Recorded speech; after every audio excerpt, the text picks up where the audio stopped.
The United States has had its credit rating downgraded for the first time in its history. We suffer from a fiscal cancer. It is growing within us. Soaring price of gasoline, now $3.67 a gallon on average. And by reforming our tax code in a way that asks the wealthiest Americans and biggest corporations to pay their fair share.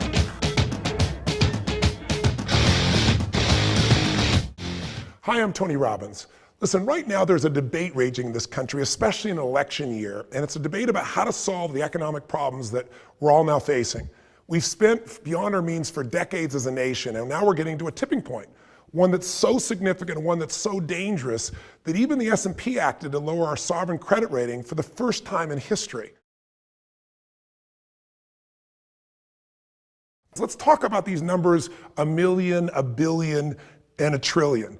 I mean, you see these numbers being thrown around every day of our lives, and you hear the numbers like a trillion today. You never hear a million when you talk about the federal government. It's always billions and trillions are often discussed over pizza today. So how much is a million versus a billion? Our minds kind of go numb. One way to do it is to convert into something that you can relate to, like seconds. If I asked you, how long ago was a million seconds ago, what would your first gut reaction be? Don't try to think in your head, just in your gut. What's inside you?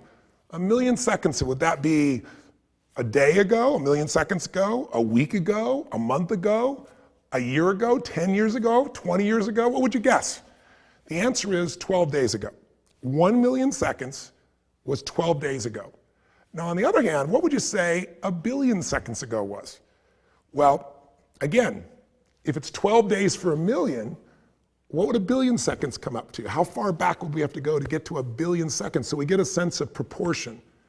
Well, some people might say, well, if it's 12 days for a million, maybe it's a year or 10 years or 20 years. No, in fact, it's 32 years to get to a billion seconds ago. It'd be 1980. To give you a perspective, President Carter was the President of the United States at that time. We had movies like The Shining or The Empire Strikes Back. In Iran, they had Americans hostage, if you remember that. Some conflicts, I guess, don't change no matter how long you go back.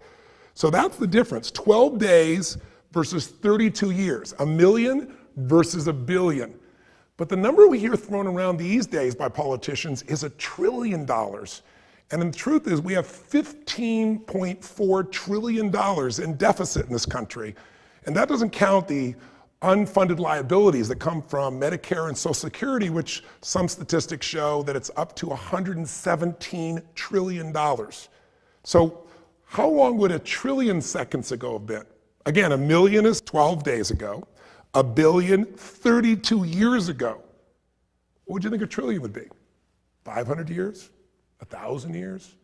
The answer is 32,000 years, just short of 32,000 years. And to give you an idea, that's when man wasn't even known as man. When Homo sapiens, were in a very rare and unique form a long, long time ago. So that's 1 trillion, not 15 trillion. To give you some other sense of perspective, if you made $1 million every day, you earned $1 million every single day of your life, and you started in the time of Jesus Christ's birth, and every single day you made $1 million up to 2012, you wouldn't have even gotten close to earning $1 trillion. It would take you almost another 1,000 years to get to that number. And we're talking about 15 trillion in deficit, and we're talking about, or debt I should say, and we're talking about a situation with 117 trillion of unfunded liabilities. It's such a staggering number, it's beyond imagination, and yet people throw these numbers around because people don't make much of a difference in their mind between a million and a billion. In fact, over 2 centuries, from the time of George Washington's administration all the way to the end of the Reagan administration, the US accumulated a total debt of $2.2 trillion. Now today you might just say just 2.2 trillion, because here's what'll blow your mind. In the last 24 months alone, between August 2009 and August 2011, we've created an additional debt of $2.95 trillion, almost 3 trillion that we've accumulated literally in 2 years, more than it took us to accumulate in 200 of the previous years of all the American administrations. I hope this video stimulates you to think about what solutions are. I'm not suggesting we can only cut spending. We're going to have to raise revenues as well, I believe. But what do you believe is what really matters? And how will you use your voice to educate other people, or maybe use your vote to make a difference in the world that we live in, where people think about a million, a billion, and trillion as numbers instead of lives, instead of decisions, hard decisions we've got to make. I hope this has been stimulating, and I'd be interested to hear your feedback. All the best to you.